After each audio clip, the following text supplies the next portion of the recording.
BiModal is a Gartner concept created to help executives understand the organization's need to support both traditional and agile modes of solution delivery. And there's two modes, and in a BiModal concept, you have a mode 1, which is reliability, and then you have mode 2, another aspect of the organization that's more focused on agility, where mode 1 is price and reliability. Mode 2 would be agility and innovation.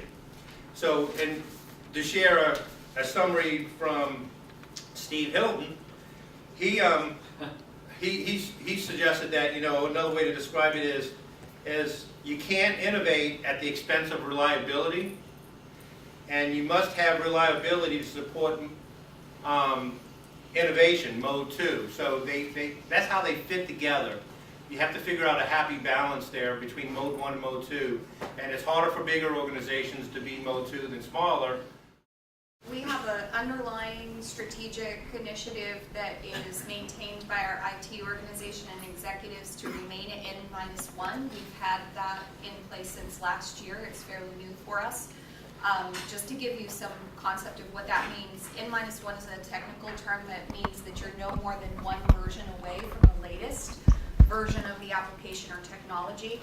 When we did our evaluation over 2 years ago, our average was 16. That's average. Okay, we were 16 versions away from the latest. It took us a while to get to where we are today. Our average is now 3. So that's quite a considerable investment on the part of the company.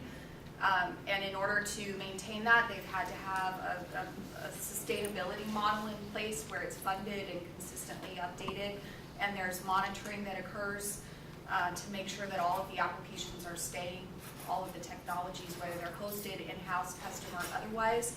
At the same time, we work within an agile methodology for our online, mobile, and IVR technology implementations, where we have the opportunity to do weekly releases if necessary.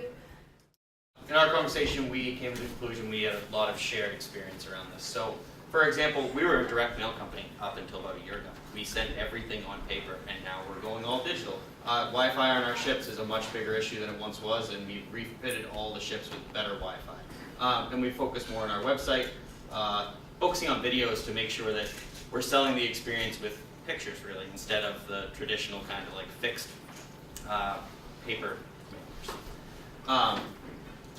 For PayPal and for EA, they had kind of the mobile explosion thoughts. The peer-to-peer payments for PayPal, the social aspect, Venmo, those are the things that kind of brought to their attention that they needed to change. And the simplification was the kind of the way they did that. So removing friction for those payments, and removing friction is an overall theme for everyone.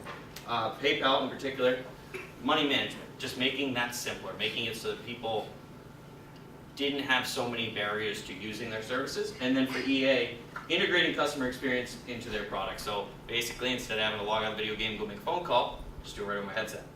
And these are kind of where we ended up. So this was Failed customer interactions, one of the metrics that PayPal is looking at, just to make sure that they're understanding the relationship between a period of time where a customer tries to interact, fails to do so, and then how does that relate to their customer service metrics.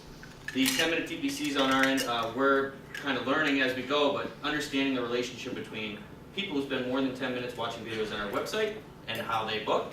And then trust.com for Salesforce, kind of adding that transparency to that service, so to understand their uptime for their customers to be able to trust them more. Perfect name.